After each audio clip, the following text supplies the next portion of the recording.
और चखे जो भारत का जो रिच culinary हमारा जो हेरिटेज है उसके उसका एक्सपीरियंस ले। तो हम सभी ने बैठ के इसका स्वाद लिया साथ में, और सबको बहुत पसंद आया। कुछ लोग हैं कि कब वो नीचे आएंगे और हमारे देश आए और इनका स्वाद ले सके हमारे साथ। शुभ, परिक्रमा करना भारत की सदियों पुरानी परंपरा है। आपको तो पृथ्वी माता की परिक्रमा का सौभाग्य मिला है। अभी आप पृथ्वी के किस भाग के ऊपर से गुजर रहे होंगे? जी प्रधानमंत्री जी, इस समय तो मेरे पास ये इंफॉर्मेशन उपलब्ध नहीं है, लेकिन थोड़ी देर पहले मैं खिड़की से, विंडो से बाहर देख रहा था, तो हम लोग हवाई के ऊपर से गुजर रहे थे। और हम दिन में 16 बार परिक्रमा करते हैं। 16 सूर्योदय और 16 संन्यास, सनराइज और सनसेट हम देखते हैं ऑर्बिट से। और बहुत ही अचंभित कर देने वाला ये पूरा प्रोसेस है। इस परिक्रमा में, इस तेज गति में, जिस हम इस समय करीब 28,000 किलोमीटर प्रति घंटे की रफ्तार से चल रहे हैं आपसे बात करते वक्त, और ये गति पता नहीं चलती क्योंकि हम तो अंदर हैं, लेकिन कहीं ना कहीं ये गति जरूर दिखाती है कि हमारा देश कितनी गति से आगे बढ़ रहा है इस समय, कि हम यहाँ पहुंचे हैं और अब यहाँ से और आगे जाना है। अच्छा शुभ, अंतरिक्ष की विशालता देखकर सबसे पहला विचार क्या आया आपको? प्रधानमंत्री जी, सच में बोलूं तो जब पहली बार हम लोग ऑर्बिट में पहुंचे, अंतरिक्ष में पहुंचे, तो पहला जो व्यू था वो पृथ्वी का था।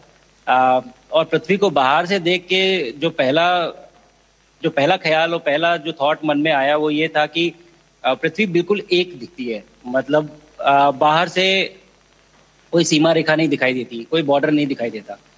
और दूसरी चीज जो बहुत नोटिसेबल थी, जब पहली बार भारत को देखा, तो हम मैप पे पढ़ते हैं भारत को, हम देखते हैं बाकी देशों का आकार कितना बड़ा है, हमारा आकार कैसा है, वो मैप पे देखते हैं, लेकिन वो सही नहीं होता क्योंकि वो एक हम 3D ऑब्जेक्ट को 2D यानी पेपर पे हम उतारते हैं।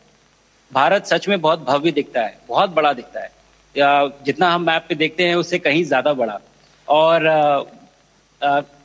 जो वननेस की फीलिंग है, पृथ्वी की वननेस की फीलिंग है, जो हमारा भी मोटो है कि अनेकता में एकता, वो बिल्कुल उसका महत्व ऐसा समझ में आता है बाहर से देखने में कि लगता है कि कोई बॉर्डर एग्जिस्ट ही नहीं करता, कोई राज्य नहीं एग्जिस्ट करता, कंट्रीज नहीं एग्जिस्ट करती। फाइनली हम सब ह्यूमैनिटी का पार्ट है और अर्थ हमारा एक घर है और हम सब के सब उसके सिटीजन्स हैं। शुभांशु, स्पेस स्टेशन पर जाने वाले आप पहले भारतीय हैं। आपने जबरदस्त मेहनत की है, लंबी ट्रेनिंग करके गए हैं। अब आप रियल सिचुएशन में है, सच में अंतरिक्ष में है। वहां की परिस्थितियां कितनी अलग हैं, कैसे एडप्ट कर रहे हैं? यहाँ पे तो सब कुछ ही अलग है प्रधानमंत्री जी। ट्रेनिंग की हमने पिछले पूरे 1 साल में।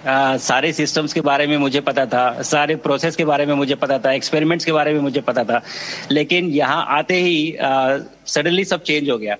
बिकॉज हमारे शरीर को ग्रेविटी में रहने की इतनी आदत हो जाती है कि हर एक चीज उससे डिसाइड होती है। पर यहाँ आने के बाद चूंकि ग्रेविटी माइक्रो ग्रेविटी है, एब्सेंट है, तो छोटी छोटी चीजें भी बहुत मुश्किल हो जाती हैं। अभी आपसे बात करते वक्त मैंने अपने पैरों को बांध रखा है, नहीं तो मैं ऊपर चला जाऊंगा। और माइक को भी जैसे छोटी छोटी चीजें हैं, इसको छोड़ भी दूं तो भी ये ऐसे फ्लोट करता रहता है। पानी पीना, पैदल चलना, सोना बहुत बड़ा चैलेंज है। आप छत पे सो सकते हैं, आप दीवारों पे सो सकते हैं, आप जमीन पे सो सकते हैं। तो पता सब कुछ होता है प्रधानमंत्री जी। ट्रेनिंग अच्छी है, लेकिन वातावरण चेंज होता है तो थोड़ा सा यूज टू होने में 1-2 दिन लगते हैं, बट फिर ठीक हो जाता है। भारत की ताकत साइंस और स्पिरिचुअलिटी दोनों है। आप अंतरिक्ष यात्रा पर हैं, लेकिन भारत की यात्रा भी चल रही होगी। भीतर में भारत दौड़ता होगा। क्या उस माहौल में मेडिटेशन और माइंडफुलनेस का लाभ भी मिलता है क्या?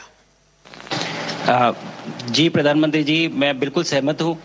मैं कहीं ना कहीं ये मानता हूँ कि भारत ऑलरेडी दौड़ रहा है और ये मिशन तो केवल एक पहली सीढ़ी है उस एक बड़ी दौड़ का। और हम जरूर आगे पहुंच रहे हैं और अंतरिक्ष में हमारे खुद के स्टेशन भी होंगे और बहुत सारे लोग पहुंचेंगे। और माइंडफुलनेस का भी बहुत फर्क पड़ता है। बहुत सारी सिचुएशंस ऐसी होती हैं नॉर्मल ट्रेनिंग के दौरान भी या फिर लॉन्च के दौरान भी जो बहुत स्ट्रेसफुल होती हैं, और माइंडफुलनेस से आप अपने आप को उन सिचुएशंस में शांत रख पाते हैं और अपने आप को काम रखते हैं, अपने आप को शांत रखते हैं तो आप अच्छे डिसीजन ले पाते हैं। कहते हैं कि दौड़ते हुए भोजन कोई भी नहीं कर सकता, तो जितना आप शांत रहेंगे उतना ही अच्छे से आप डिसीजन ले पाएंगे। तो आई थिंक माइंडफुलनेस का बहुत इंपॉर्टेंट रोल होता है इन चीज़ों में। तो दोनों चीज़ें अगर साथ में प्रैक्टिस की जाएं तो ऐसे एक चैलेंजिंग एनवायरनमेंट में या चैलेंजिंग वातावरण में मुझे लगता है ये बहुत ही यूजफुल होंगी और बहुत जल्दी लोगों को अडेप्ट करने में मदद करेंगी। आप अंतरिक्ष में कई एक्सपेरिमेंट कर रहे हैं, क्या कोई ऐसा एक्सपेरिमेंट है जो आने वाले समय में एग्रीकल्चर या हेल्थ सेक्टर को फायदा पहुंचाएगा? जी प्रधानमंत्री जी, मैं बहुत गर्व से कह सकता हूं कि पहली बार भारतीय वैज्ञानिकों ने 7 यूनिक एक्सपेरिमेंट्स डिजाइन किए जो कि मैं अपने साथ स्टेशन पे लेके आया हूं। और पहला एक्सपेरिमेंट जो मैं करने वाला हूं, जो कि आज ही के दिन में शेड्यूल्ड है, वो है स्टेम सेल्स के ऊपर। अंतरिक्ष में आने से क्या होता है कि ग्रेविटी चूंकि एब्सेंट होती है तो लोड खत्म हो जाता है, तो मसल लॉस होता है। तो जो मेरा एक्सपेरिमेंट है वो ये देख रहा है कि क्या कोई सप्लीमेंट दे के हम इस मसल लॉस को रोक सकते हैं या फिर डिले कर सकते हैं।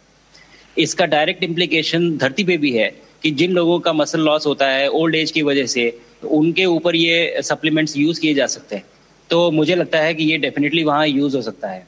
साथ ही साथ जो दूसरा एक्सपेरिमेंट है वो माइक्रो एल्गी की ग्रोथ के ऊपर। ये माइक्रो एल्गी बहुत छोटे होते हैं लेकिन बहुत न्यूट्रिशियस होते हैं। तो अगर हम इनकी ग्रोथ देख सकते हैं यहाँ पे और ऐसा प्रोसेस इजाद करें कि ये ज़्यादा तादाद में हम इन्हें उगा सकें और न्यूट्रिशन हम प्रोवाइड कर सकें, तो कहीं ना कहीं ये फूड सिक्योरिटी के लिए भी बहुत काम आएगा धरती के ऊपर। सबसे बड़ा एडवांटेज जो है स्पेस का वो ये है कि ये जो प्रोसेस है यहाँ पे बहुत जल्दी होते हैं, तो हमें महीनों तक या सालों तक वेट करने की जरूरत नहीं होती। तो इसलिए यहाँ के जो रिजल्ट चंद्रयान की सफलता के बाद देश के बच्चों में, युवाओं में विज्ञान को लेकर एक नई रुचि पैदा हुई। अंतरिक्ष को एक्सप्लोर करने का जज्बा बढ़ा। अब आपकी ये ऐतिहासिक यात्रा उस संकल्प को और मजबूती दे रही है। आज बच्चे सिर्फ आसमान नहीं देखते, वे यह सोचते हैं मैं सकता हूं। यही सोच, यही भावना हमारे भविष्य के स्पेस मिशंस की असली बुनियाद है। आप भारत की युवा पीढ़ी को क्या मैसेज देंगे? प्रधानमंत्री जी, अगर मैं अपने युवाओं पीढ़ी को आज कोई मैसेज देना चाहूंगा तो पहले ये बताऊंगा कि भारत जिस दिशा में जा रहा है, हमने बहुत बोल्ड और बहुत ऊंचे सपने देखे हैं और उन सपनों को पूरा करने के लिए हमें आप सबकी जरूरत है। तो उस जरूरत को पूरा करने के लिए मैं ये कहूंगा कि सक्सेस का कोई एक रास्ता नहीं होता कि आप कभी कोई एक रास्ता लेता है, कोई दूसरा रास्ता लेता है। लेकिन एक चीज जो हर रास्ते में कॉमन होती है वो ये होती है कि आप कभी कोशिश मत छोड़िए, नेवर स्टॉप ट्राइंग। अगर आपने ये मूल मंत्र अपना लिया कि आप किसी भी रास्ते पे हो, कहीं पे भी हो, लेकिन आप कभी गिव अप नहीं करेंगे, तो सक्सेस चाहे आज आए या कल आए पर आएगी जरूर। मुझे पक्का विश्वास है कि आपकी ये बातें देश के युवाओं को बहुत ही अच्छी लगेगी।